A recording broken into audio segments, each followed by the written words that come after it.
I want to talk to you about the environmental impact that's coming into our state that is affecting our not just the coal business, but affecting the entire state. You know, it's a shame when you have organizations like IRS or EPA or others that have a greater power than the Constitution or the laws of the land. And what's happening is we have an environmental push today that is pushing us to worship the creation rather than the Creator. Now, I believe in proper stewardship. I believe in proper stewardship. I believe what God gave us, we need to care for it. We need to care for it in a proper manner.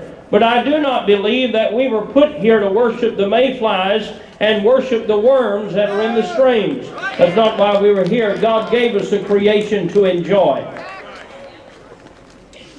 Behind me is a beautiful picture, and the question is asked, where is this?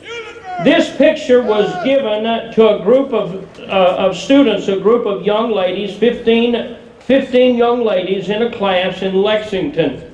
And they were asked, where is this picture? They were given time to study the picture. They were given time to do research. And after a little while, I think about an hour or less, they came up with the answer that the picture behind me is a picture of a farm in Ireland. That was their guess. The teacher told them that's not correct. In fact, they said it's not in another country, it's in this country. It's a picture in the United States of America. In fact, this is a picture of a coal mine in Perry County in southeast Kentucky. That is a picture of proper stewardship.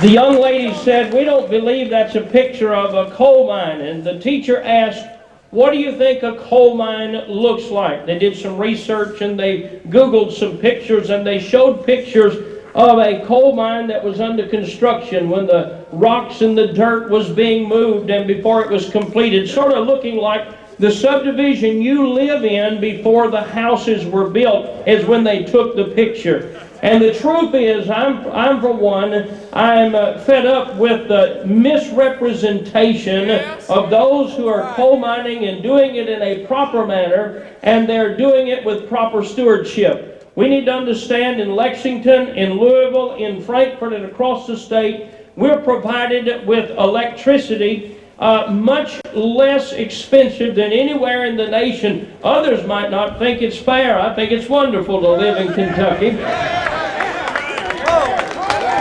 And then coal affects all of us. And I want to encourage those of you here, no matter where you live, as Tom Dupree said, to do some research, to do some study, and to find out the truth about what's happening with coal mining. I have a fellow here, it's going to take just a couple of minutes. Joey Lewis, if you'll come on up. He's worked in environmental studies and as an environmentalist for more than 25 years.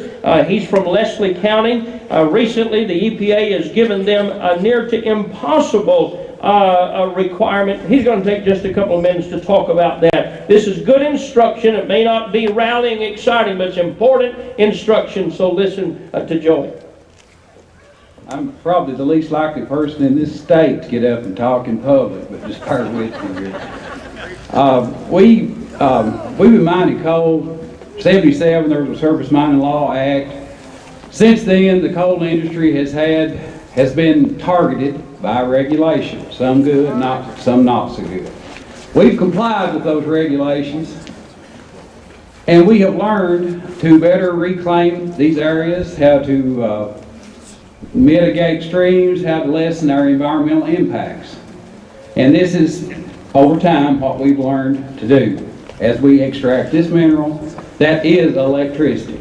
Yes. We are electricity in southeast Kentucky. What we are finding ourselves involved in now is not a coal promotion situation, but a fight for our existence and our way of life. EPA has come up with what I call a ghost regulation. You can't fight a ghost. They have this test. I'm not going into the chemistry, but it's called conductivity. And this is a quote from their statements, that we believe that increased conductivity may have impacts on mayfly populations. Now, mayfly is an insect that lives in the creek. It's ludicrous to me that my impacts, mining coal, feeding my family, all of our jobs down there revolve around the coal industry. It's ludicrous for me to say that a mayfly may or may not be affected by my procedure, but I'm going to shut down these jobs as a result of this might hurt a mayfly. And that's what we find ourselves in. It's not right. Exactly. Anyway, folks, gosh, you got me out of my train of thought. That's not good.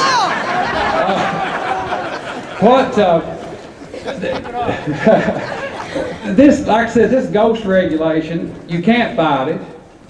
They have an arbitrary number. And I encourage you folks, they've got a filter out. I saw on TV, they were talking about this filter you can put on it, and they're going to send you this meter with it so you can check your water after it comes through this filter. They're free. You may know a neighbor that's got one of these. That's a conductance meter. Start sticking that in your drinking water. Perry County, one of my clients, we pulled a sample out of their faucet. Conductivity was 600. If you put that on a mayfly, EPA is going to require you to start monitoring about $800 per week on that pond, on that silt pond, as opposed to $60 a month. They also are going to make you do this weekly, and if you can't get that water that you would normally could drink down to below 500, you will cease mining. And it also has, I think, 49, 50 permits held up in this state. Now, folks, listen, there's nothing good can be the results of a situation where people get so caught up in their ideals that they lose their common sense. And that's a Joey Lewis quote. That's probably the only thing I've ever come up with.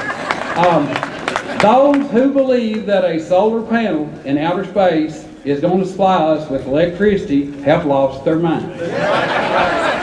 And I'm going to quote Randy Walters here. He says this, and this is true, folks. This is fact. Randy is heading up the coal-fed families. That's the Southeast Kentucky thing, and you don't have to be from down there. We're the ones that give you the electricity. Join us. He says that they're trying to shoot the horse and buggy before they invent the car. So, folks, we're in a fight for our way of life and our existence. Get behind these legislators and your local legislators, and let's see if we can pull together. This will not only affect coal, and I'll quit with this. This is also going to affect these guys in municipalities, sewer plants, city water. When they get done treating the water, they dump it back out. I can assure you, I ran a sewer plant for about 3.5 years. Conductivity of the sewer plant is well over 500. Guys that are road contractors. This isn't going to stop with coal. It's going to go to Toyota. It's going to go to every industry in this state if they can push this down our coal industry's neck. We can't fight a ghost. So I appreciate your all's time. I wish the young man. Thank you all. Hey, let's hear it for the coal miners, all right? Let's hear it for the coal miners, yes.